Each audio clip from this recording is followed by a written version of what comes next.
Olá, esse é, digamos, um estudo, ou um resumo da prova de geografia. O que eu vou colocar aqui para vocês estudarem, no caso, é baseado no que o A teve, no que a prova do A teve. Então vocês podem tirar alguma coisa a mais, alguma coisa a menos, não importa. Vai cair essas coisas que eu tô colocando, talvez, provavelmente. Então, a primeira coisa vão ser os fatores climáticos.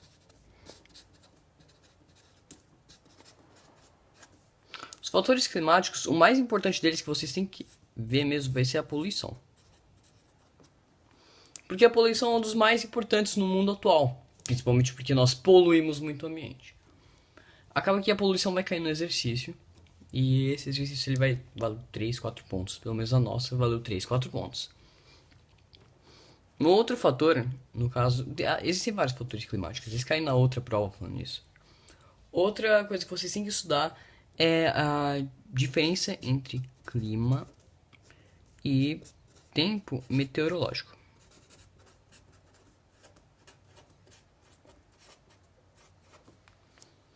Vocês vão ter que estudar isso. A diferença entre clima e tempo meteorológico é que o tempo meteorológico é, por exemplo, uma previsão.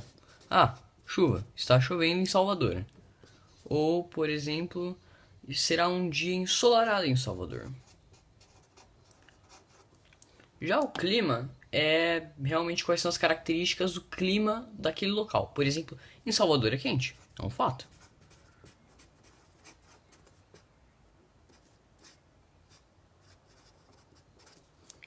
E, por exemplo, em Nuremberg é frio. Ah, em sei lá o que neva. Isso é um clima.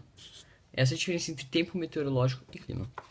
Outra coisa importante que vocês vão ter que estudar vai ser a diferença entre um tempo extremo e uma mudança climática.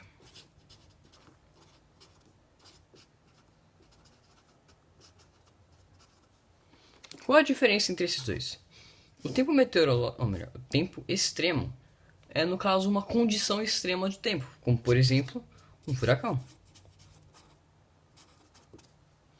Já uma mudança climática é, por exemplo, o que o efeito do aquecimento global está fazendo no mundo todo. Ele está literalmente no nome, está aquecendo.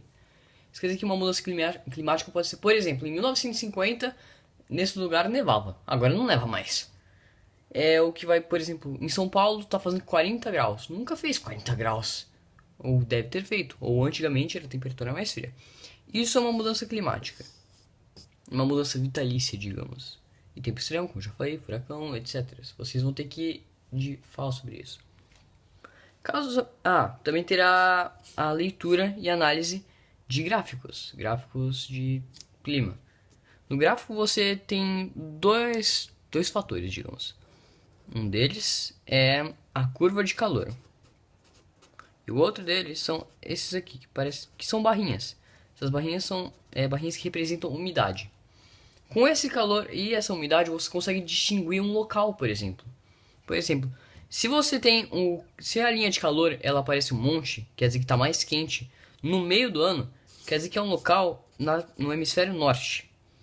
Já se é um clima de calor onde a linha fica mais alta no começo e no fim do ano, vai ser no hemisfério sul, porque as estações estarão o verão estará no começo e no fim do ano. A umidade é uma coisa muito importante mesmo, muito importante. Por quê? Porque ela muda totalmente o clima de um local.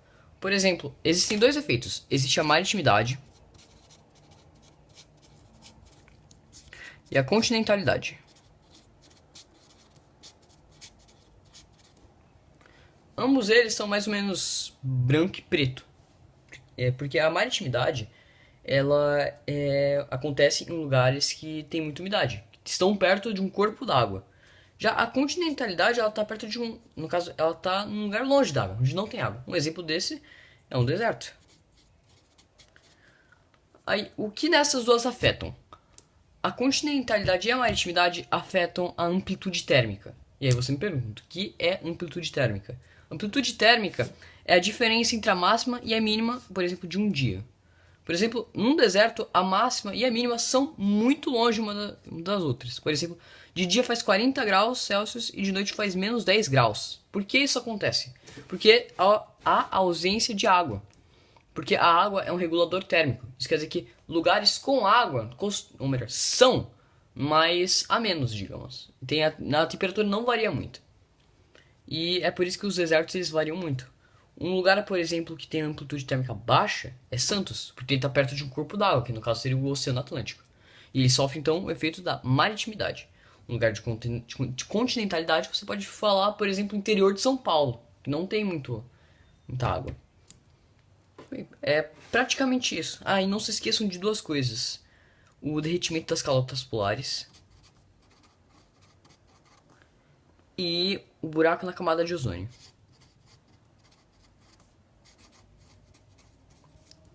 Talvez caia um exercício nas suas, que caiu na nossa, que envolva você falar de dois fatores que acontecem com o aumento do clima, por exemplo.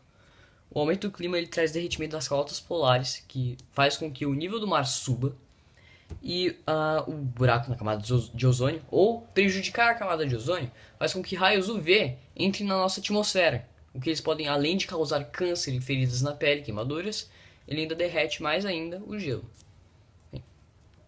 Por isso é hoje. Eita, por hoje é isso.